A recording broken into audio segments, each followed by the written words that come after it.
Hello, hello, hello. Some people are joining. How nice. Just trying to get. I think Facebook is happening. Good, we're all on. Hi, everybody. I'm just going to give everybody who wants to join a little bit of time to join, and then I'll blabber on at you for a period of time.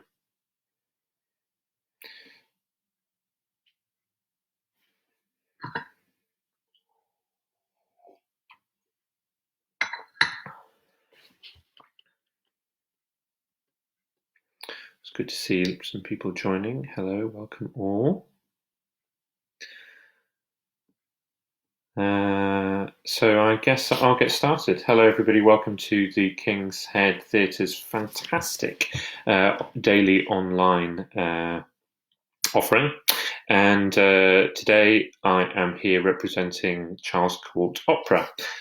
Charles Court Opera was due to open Iolanthe at the King's Head Theatre. And we managed our 4 previews, and then on the day of our press night, we, of course, had to shut the theatre doors. And our set for Iolanthe is currently sat. Hello, Adam. Adam's just joined us on Facebook. Our set is currently sat in the theatre, surrounded by our costumes and our props, and we're waiting to see whether we'll ever get a chance to reopen, or if we will not. There's obviously so much unknowns, as there is for everybody at the moment. And we're also trying to firefight the situation as best we all can. So I've been asked to just tune in and talk a little bit about me, and then open up to any questions that anybody might have. So I'm the artistic director of Charles Court Opera, and Charles Court Opera started actually a while ago now, in 2005. So we've been going for about 15 years. And I started it having grown up on theatre and going to youth groups and so on, and actually putting on small productions with my friends. We wrote a terrible musical called A Magical Adventure and put it on in the Library Theatre in Sheffield, where I grew up. And I got to music college. I went as a performer, as a singer, to Trinity College of Music in London. And while I was there, after about a year of being there, I found myself itching to direct something, and so I pulled together some friends, and we staged Cox and Box by Sullivan and Not Gilbert, and we. It's a 3-hander with piano. It was the perfect thing to do, and we did it in the studio theatre there at Trinity College of Music. There, I met David Eaton, who was a staff repetiteur there at the time. Staff repetiteur, for anyone who doesn't know what that is an accompanist who coaches people. And he said, "Why don't we do something together at some point?" We both happened to be working on a fringe theatre production of La Boheme, which was happening at the Rosemead Branch Theatre, which is in Islington. And while we were there, after the first night, over a glass of wine, I said to Cecilia Darker, who runs the theatre, how about we put on a production of a Gilbert and Sullivan opera, something that I'd grown up on and had lived with for a lot of my own youth, and so was really interested in staging some of those operas myself. And so we just put it on for a week, and at the end of that week, we were able to give members of the cast £100, and we had a great night, and we started to make more work, and we had a real kind of spirit for just making things and putting on productions as much as we could. It led into staging our Christmas pantomimes, which are now going stronger than ever. We just had a great run at the King's Head with the Nativity Panto. and we found ourselves touring to venues and to festivals, including the Gilbert and Sullivan Festival. We have collaborated with the IFID Arts Festival down near Bath a couple of times, and we have also started to collaborate with larger organisations such as Opera Holland Park. We were, in fact, due to stage the Pirates of Penzance with them this coming summer at the Opera Holland Park Festival, but alas, they have had to cancel their season, and we're working out what our next steps are there. So aside from Charles Court Opera, I'm also an opera singer and have enjoyed a career in opera since I graduated. Recently, I've worked with some companies such as Opera North and Welsh National Opera. Opera North is very much feels like my home company, and I have worked with them a lot over the last few years. And in fact, I now live in Leeds, which is where Opera North is based. And this is indeed my little flat. And I have really enjoyed and appreciated being able to work on both of these strands of my career, working with Charles Court Opera as an artistic director, as a producer, as a director, also singing as a freelance performer, which has taken me to all sorts of different strands of that side of things, including working on outreach projects. I have also enjoyed writing some outreach work for companies such as Opera North and the Royal Opera House and so on, and also being able to bring all of those things together sometimes, and working on things like our Christmas pantos, writing, directing, sometimes performing, and having what some would say is a kind of portfolio career, which is something that at the moment is something that everybody, a lot of people are striving to do. It's something I kind of fell into, but wouldn't change for the world. And I'm enjoying working on how we get past this current situation. I think it's important for us all to keep a bit of an eye on what's going to happen when we come out the other side of this. I've really appreciated having the mindset that, rather like it was after the Second World War, when people were able to go to theatres, concert halls, pubs, clubs, anything like this, even just going to the local cafe, the sense of appreciation for that is going to be through the roof, I think, and something that we should all be extremely grateful to be able to do. I, for one, have really woken up to the fact that we all spend so much energy trying to hide from the world in our technology, and now we're finding that technology is a way of actually reaching the outside world.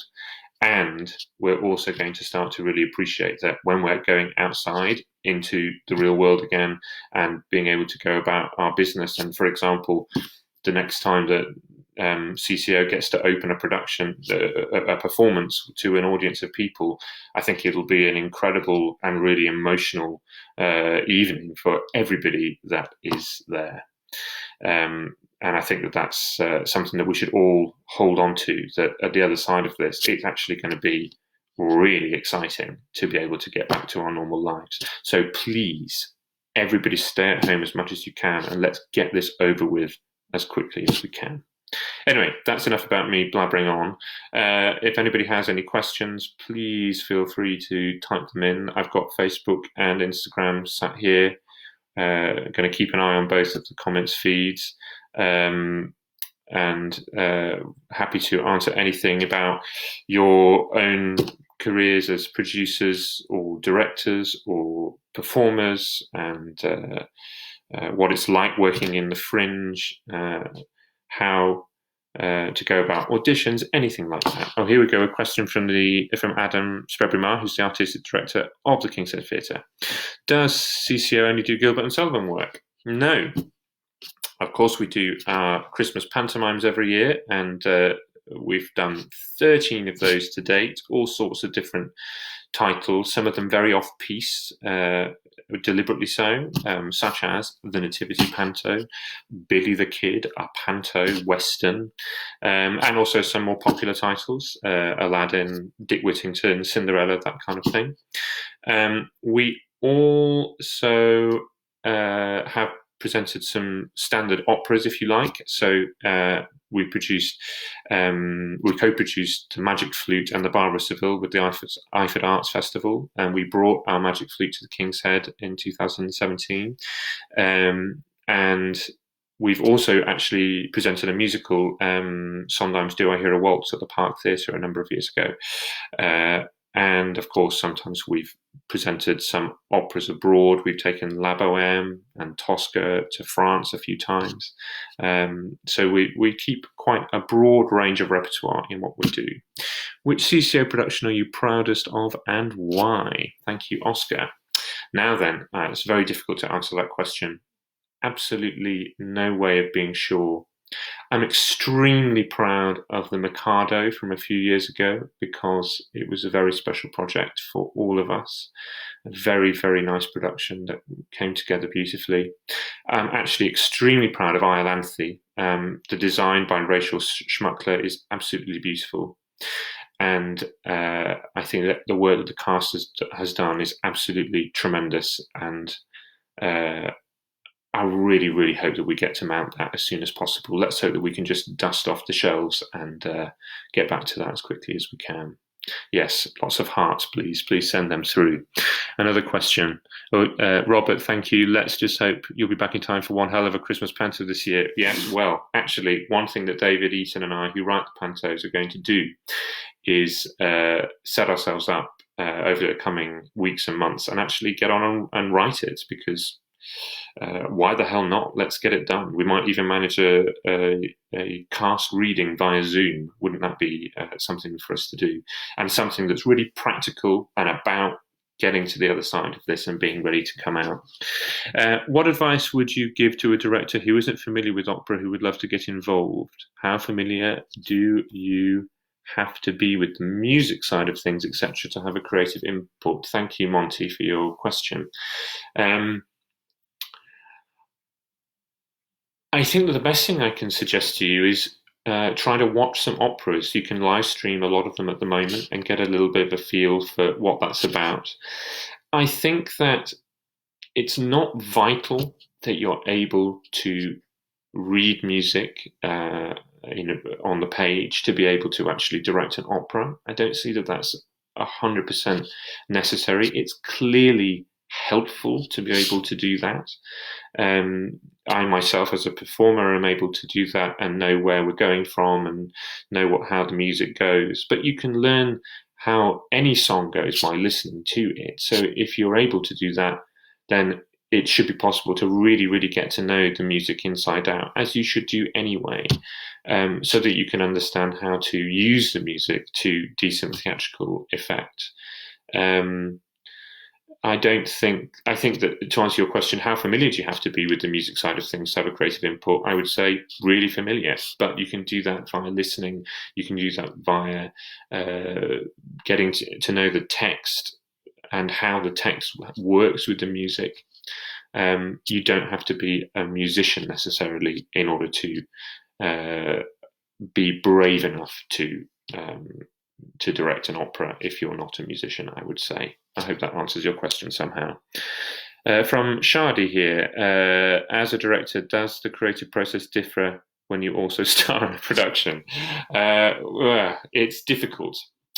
Inevitably, as a director, the ideal is that you're that constant third eye, standing in front of the performers, standing in front of the stage, constantly watching and seeing how things are going, and being able to offer that outside input to the performers in terms of what they're actually doing. Clearly, this is a helpful thing. If you're also trying to be in a production, as I sometimes am, and indeed was planning to be this summer at Opera Holland Park with our Paris at Penzance, I was going to be singing and directing at the same time. I think it's a lot about preparation. And I think that in terms of knowing exactly what you are asking everybody to achieve, and so that you can trust that that is being replicated. At the same time, I think it's important to have a team around you who can help be that third eye for yourself as well. If you're going to be on a stage and not be able to keep that outside eye on what's happening, somebody needs to be working with you also on your own performance to make sure that you're not hindering something else or pulling focus from something that you wanted to be watched.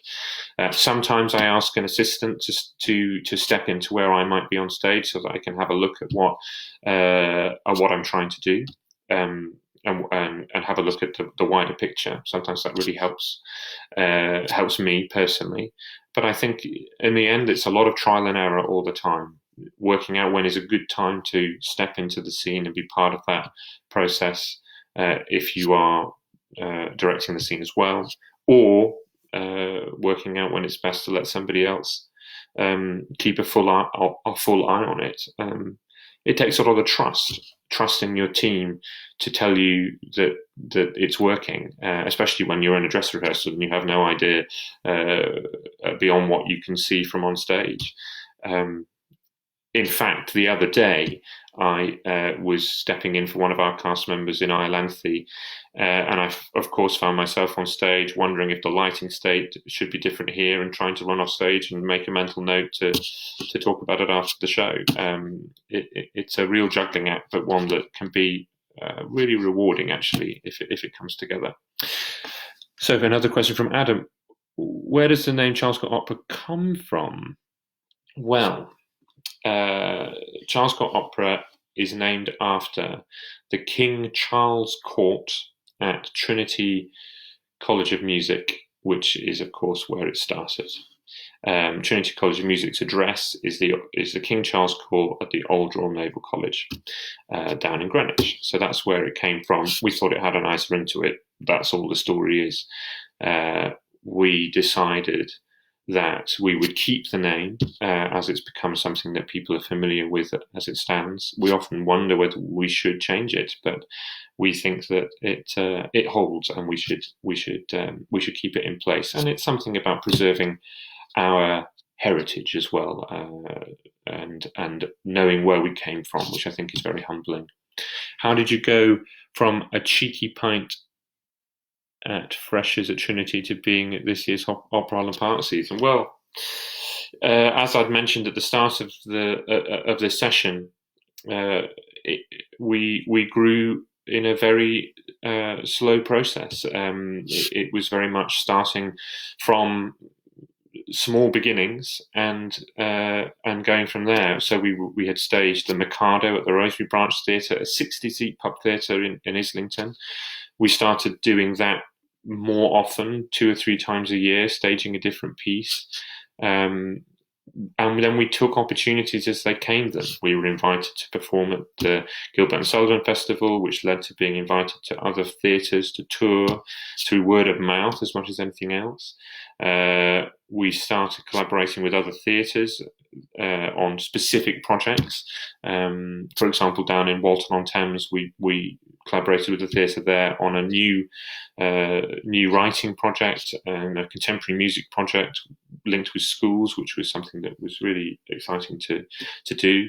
And some of my own experiences as a performer and freelance director have led to some opportunities for Charles Court Opera.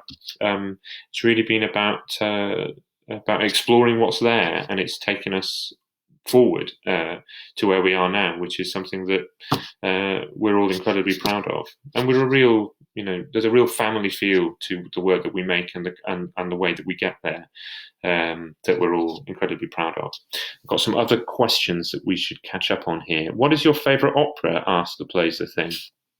Oh God, I never know how to answer that question, because I don't really know. There are so many things that are different about all operas, and I don't really know where to start. I have a top 10, perhaps. I love Don Giovanni, partially because I love playing Leporello in that opera. I also love Tosca because it's dramatically so fantastic. But I think that it's hard to pinpoint exactly my favourite, because they're all so different and have so many different things to offer.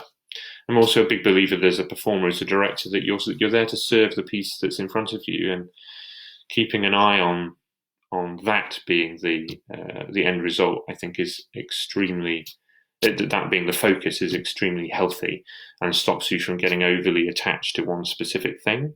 I think that's how I feel about it. What was your best on-stage moment, or favourite, should I say? Gosh, I think one of the things that will go down as something that I will treasure for a long time is working on the Greek Passion by Martineau with Opera North back in the autumn. It's a fantastic piece that focuses specifically on refugees in crisis, and I got to play a role which was a fantastic showcase for any performer.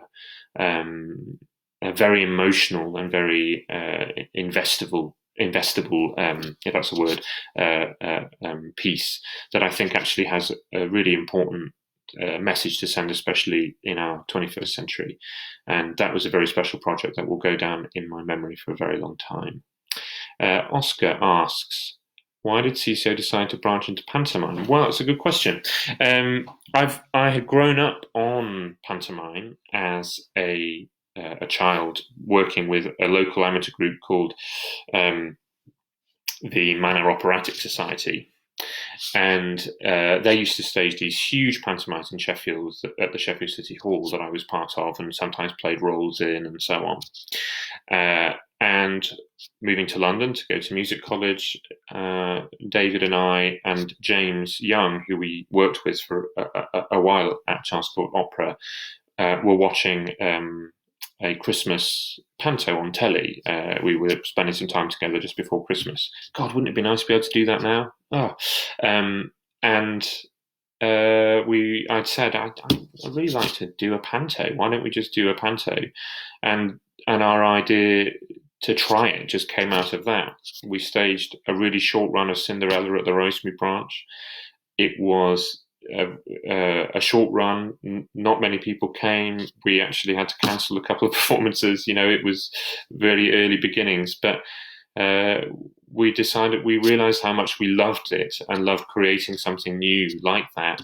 And very quickly we had a following. The next year we were able to run for longer, and it's become a real love affair for us, and something that we're incredibly proud of. Let's have a look at another question here. I'm going to look on the Facebook one because there are lots more questions here. What, in your opinion, is one of the most underrated or least known arias that you'd recommend listening to? Lots of listening ahead. Thanks, Monty. I would recommend, I don't know that it's particularly underrated or less known, but it's not necessarily from a popular opera, a really mainstream popular opera, but I really enjoy King Philip's aria from Don Carlo by Verdi. It's a real wonderful example of a mature person's understanding of loss, and it's absolutely beautiful singing. I would also, beautiful music, and especially when it's sung well. I would also recommend perhaps listening to all of the Greek Passion by Martineau. So much wonderful music in there to get your teeth into. And I might recommend something from, I'm picking arias here that are arias I wish that I could sing, but Osmin's aria from The Abduction of the Seraglio by Mozart in the second act is really amazing when sung wonderfully. But start with all of the popular things from La Boheme, Tosca, The Marriage of Figaro, and take yourself down a rabbit warren, and you're bound to find things that you didn't expect to find. I've got a question here from Corin Cook. Oh, hi, Corin. Corin and I went to college together at Trinity College of Music. Nice to see you here. Of all the roles you have played, which are your favourites, and what is left on your bucket list? Now, I'm not very good at this because I do strongly feel that as a performer, it's good to try to keep an objective viewpoint on your attachment to roles, because you're there to serve the music and the characters, not to be overindulged by what's there. But so what's left on my bucket list? Not really sure. I'd like to sing King Philip from Don Carlo one day. I think it's a great role, but it's way down the line. Roles that I've played, which are my favourites. I've loved playing Leporello and had the privilege to play this twice in the last few years, hoping for some more opportunities to do that. And I've really enjoyed singing roles such as Colline and La Bohème. But as I say, it's not easy to latch on to things on the bucket list. I really, really hope that the Merry Widow at Opera Holland Park gets remounted, as I was really looking forward to playing Baron Zita, because that was just going to be a lot of fun. This new form of studio opera that we see in CCO productions at the King's Head, the Arcola, Grimebourne, etc., does this allow for potential to write new operas?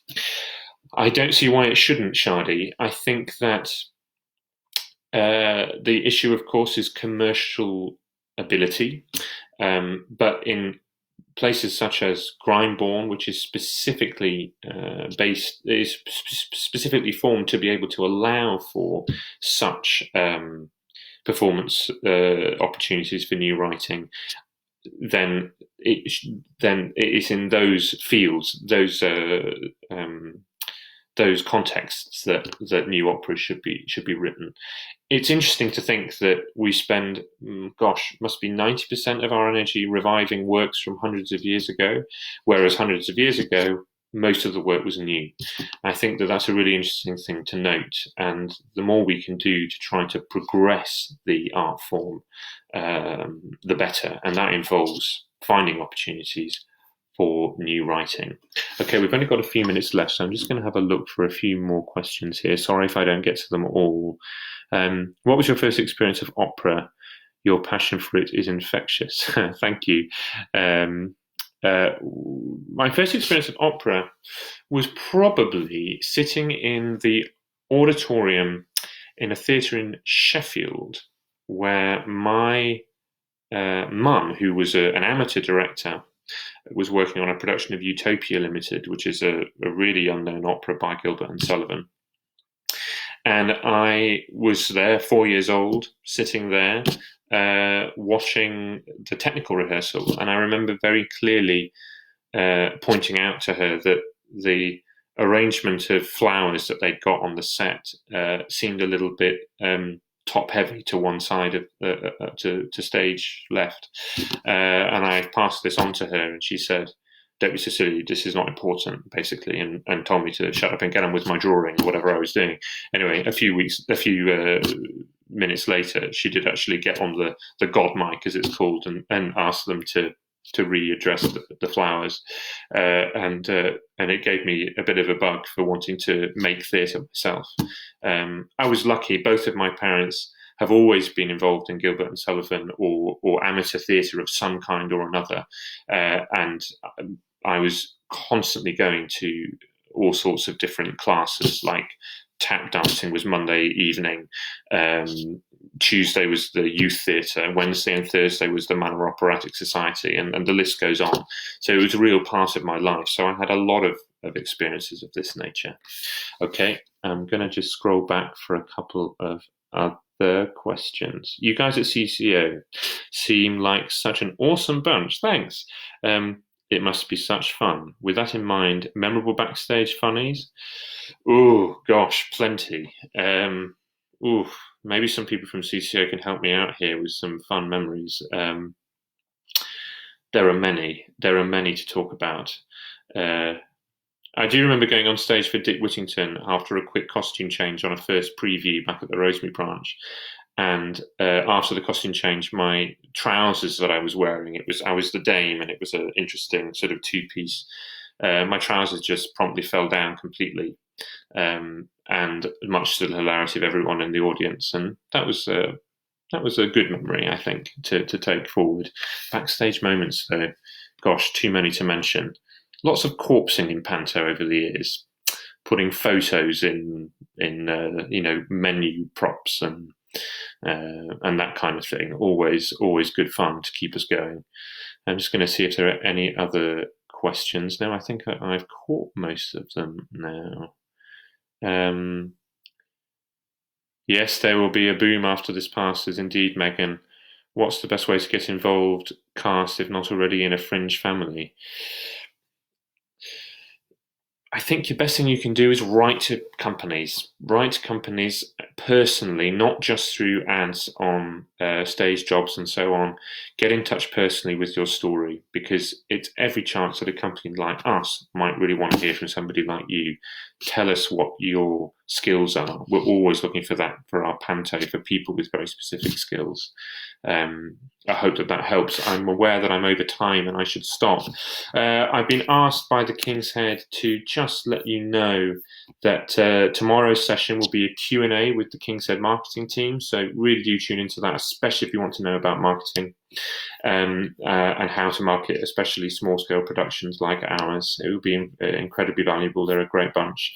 I also just wanted to say to you, obviously, during these really difficult times, there is so much that you can do in terms of helping the King's Head and Charles Court Opera stay afloat while we're not able to perform. And you can find out details of how to donate to the King's Head and separately to Charles Court Opera by visiting both of our websites.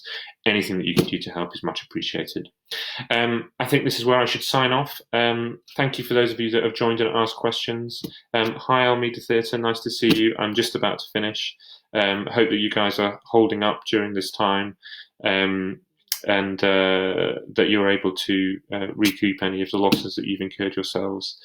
And I will no doubt look forward to seeing as many people as possible on the grand opening of all of our theatres. God, what a day that will be. All the very best, and please stay well and stay at home. Please stay at home. Let's get this over with as fast as humanly possible so that we can all get back to what we love doing. Bye for now. Nice to talk to you. I've just signed off on Instagram and I'm going to go here too. Thanks very much, everybody. Take care.